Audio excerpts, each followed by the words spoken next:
எங்கள் அம்மா வந்து என்னையும் பகிர்ந்துக்கல.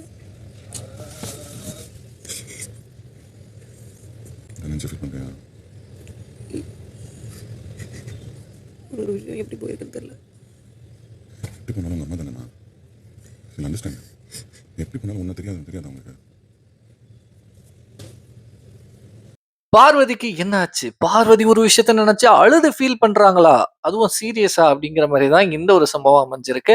அடுத்த வாரம் ஃபேமிலி ரவுண்ட் இல்லையா? ஒவ்வொரு கண்டஸ்டன்ட்டோட ஃபேமிலில இருந்து யாராச்சும் பிக் பாஸ் வீட்டுக்குள்ள வருவாங்க இல்லையா? ஸோ அதனால தான் பார்வதி இப்போ ஃபீல் பண்றாங்க. அது இல்லாம முக்கியமான ஒரு விஷயம் என்னன்னா, எந்த ஒரு சீசன்லயும் இல்லாத ஒரு சம்பவம் இந்த ஒரு சீசன்ல நடக்க போகுது. லைக் இப்போ நடக்கக்கூடிய டாஸ்க்ல எந்த டீம் ஜெயிக்குதோ அந்த டீம்ல இருந்து ஒருத்தங்களோட ஃபேமிலி 24 ஹவர்ஸ்க்கு இந்த பிக் பாஸ் வீட்டுக்குள்ள தங்க போறாங்க. அப்படி இருக்கும்போது இப்ப பார்வதி மேட்டரை பத்தி வருவோம். பார்வதி வந்து அவங்க செஞ்ச ஒரு சில செயல்லாம் வெளியில எப்படி போய் சேர்ந்திருக்கும், அவங்க ஃபேமிலி மெம்பர்ஸ் இதை எப்படி எடுத்துக்கிட்டு இருந்திருப்பாங்க அப்படின்னு நினைச்சு இப்ப ஃபீல் பண்றாங்க. But this is too late அப்படின்னு தான் நான் நினைப்பேன். அப்போ வந்து பார்வதிக்கு ஆல்ரெடி தெரிஞ்சிருக்கு அவங்க பண்ணக்கூடிய ஒரு சில விஷயங்கள்லாம் வெளியில வந்து தப்பா போறதுக்கான வாய்ப்புகள் இருக்கு அப்படின்னு தெரிஞ்சிருக்கு.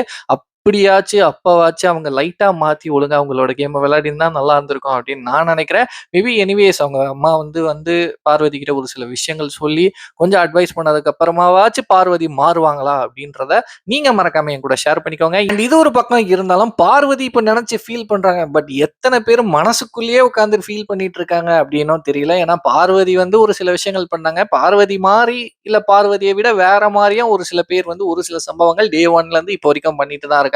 ஸோ அவங்களும் நிறைய பேர் வந்து ஒவ்வொருத்தங்களா இப்போ இருக்கிற வாரம் ஒவ்வொருத்தங்களா இப்போ ஃபீல் பண்ண ஆரம்பிப்பாங்க அப்படின்னு நான் நினைக்கிறேன். அண்ட் எனிவேஸ் இந்த ஒரு செக்மெண்ட் வந்து இந்த பிக் பாஸ் ஹிஸ்டரியில ஒரு வேற லெவல் செக்மெண்ட் அப்படின்னு தான் சொல்லி ஆகணும். அதுவும் மெயினா யாரெல்லாம் லவ் கண்டென்ட் பண்றாங்களோ அவங்களுக்கெல்லாம் வந்து அந்த பேரண்ட்ஸ் வந்து நீ இப்படி பண்ணுவேன் நான் எதிர்பார்க்கல அப்படின்ற மாதிரி சொன்ன மாதிரியான விஷயங்களும் நிறைய பார்த்திருப்போம்.